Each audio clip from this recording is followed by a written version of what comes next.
Cet engagement infrapolitique se fait toujours dans la durée,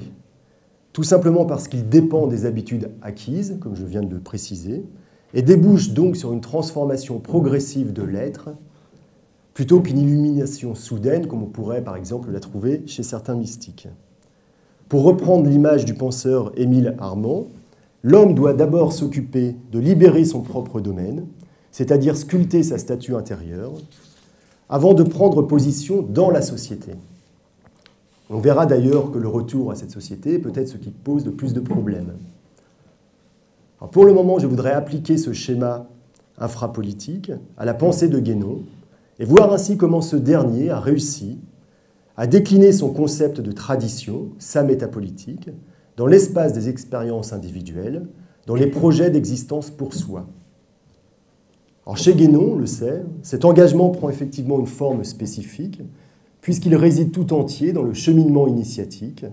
dont les étapes ont été strictement définies par son auteur. Cet apport est d'autant plus important que ce cadre conceptuel, le parcours initiatique, sera repris dans de nombreux groupements ésotériques, quels que soient d'ailleurs les buts poursuivis, pour justement promouvoir un type de réalisation initiatique. Donc il convient, là aussi, de revenir sur les 3 moments importants définis par Guénon, les 3 grandes étapes initiatiques, puisque l'on peut également les lire, par rapport à ce que nous venons de dire, comme une mise en place de procédés anthropotechniques qui permettent de se construire un quant à soi. Donc le premier moment de ce parcours initiatique, si on le schématise bien sûr, le premier moment est celui de la qualification.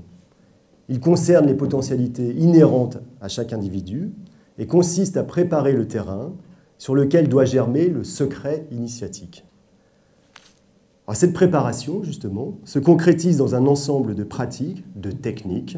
qui doivent permettre à l'être de quitter les rives du monde profane pour justement s'arrimer à celle du monde sacré. Et cela passe bien par des procédés spécifiques, apprentissage des textes, ce qui inclut une herméneutique, rapport à une tradition de connaissance, inscription dans une temporalité, rapport éventuel à un maître spirituel, etc. Le second moment est celui de la transmission. Donc assurément, Guénon insiste beaucoup sur ce second moment, c'est le moment le plus fondamental,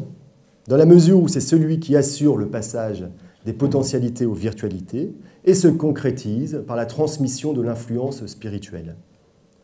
Ainsi, les rites accomplis par des personnes habilitées, les initiants, doivent mettre en rapport l'être humain avec quelque chose qui dépasse son individualité et qui provoque en lui une transformation intérieure, ce que Mircea Eliade nomme une mutation ontologique du régime existentiel. Alors, le troisième moment consiste à actualiser le dépôt reçu et peut se comprendre comme le processus dynamique qui s'articule autour de la perception du sujet et qui nécessite un acte d'interprétation de l'expérience du rituel. C'est en quelque sorte le début d'une nouvelle vie, d'où la thématique de la seconde naissance, l'attribution d'un nom initiatique, dans laquelle l'initié va devoir s'habituer à vivre selon les termes de son nouveau régime existentiel, ce qui nécessitera la poursuite de la discipline intérieure et le rappel à soi, le rappel à son nouveau soi, à travers des exercices réguliers.